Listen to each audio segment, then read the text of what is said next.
Allá por el año 2000, un grupo de académicos liderados por el Ministerio de Educación deciden desechar la prueba de aptitud académica y reemplazarla por una nueva prueba con un doble propósito: seleccionar estudiantes para las universidades chilenas y además medir la calidad de los contenidos entregados durante la enseñanza media. Reemplazan una prueba de destrezas que mide contenidos fundamentales por otra de vastos contenidos curriculares que no eran vistos por todos los estudiantes del país y lo sabían. En Chile existe la enseñanza científico-humanista y la técnica profesional. El tránsito de la prueba de aptitud académica a la PSU fue hecha sin atender las recomendaciones de expertos y mucho menos pidiéndole la opinión a la comunidad estudiantil. Parten vulnerando el derecho de ser evaluados por contenidos que tuvieran oportunidad de aprender casi la mitad de los estudiantes que rendían obligatoriamente esa prueba.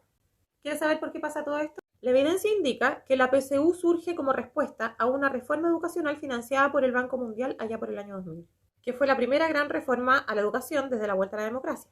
Por medio de este proyecto, el Ministerio de Educación se compromete con el Banco Mundial a sustituir la prueba de aptitud académica por las nuevas pruebas de admisión, la PSU, a fin de garantizar la sustentabilidad de la reforma y evaluar sus resultados educacionales. De esta forma, la PSU fue creada con intenciones de lograr dos objetivos de forma paralela con el mismo instrumento: seleccionar a los alumnos para las universidades y evaluar cuánto del nuevo contenido habían aprendido los alumnos.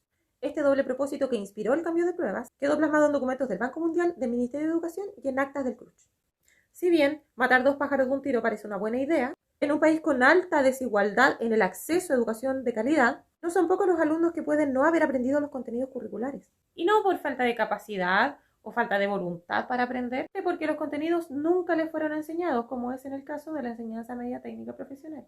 Utilizar como instrumento de acceso a la educación superior una prueba que buscaba evaluar contenidos que no necesariamente fueron enseñados a todas las personas que eran obligatoriamente evaluadas por esa prueba, fue un gran error que generó perjuicios para 17 generaciones de estudiantes egresados de la enseñanza media técnico-profesional entre los años que se aplicó la prueba de selección universitaria como tal hasta que se implementaron cambios, después de una lucha de 10 años y una demanda.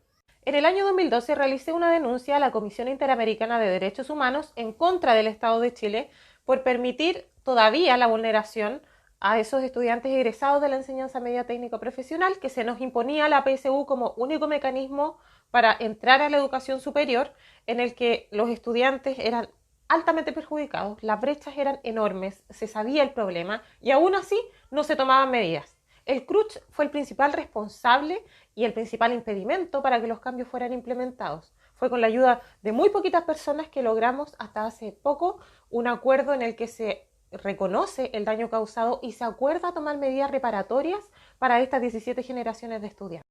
En el camino que me ha tocado recorrer con toda esta historia me he encontrado con varios problemas. Por una parte, que del 90% de los estudiantes que egresan no saben qué estudiar. Luego, de quienes entran a estudiar, casi la mitad deserta. Y finalmente, quienes terminan la carrera, más de la mitad, como el 60%, se arrepienten de lo que estudiaron. A eso le sumamos que un mínimo porcentaje de las personas, menos del 20%, reconoce sus talentos naturales y los utiliza en sus lugares de trabajo. Es muy difícil conocerlos, porque incluso en la educación tradicional no nos enseñan a desarrollar habilidades para la vida, entre tantas otras capacidades necesarias de implementar a través de la educación. Tuvimos que encontrar la manera en que todos los actores involucrados fueran parte de la solución al problema. Y esto me hizo tomar conciencia tremendamente de lo importante que es poner a las personas al centro. Todo lo que aprendí me acercó inevitablemente al emprendimiento social y desde ahí estoy tratando de ser un aporte al mundo.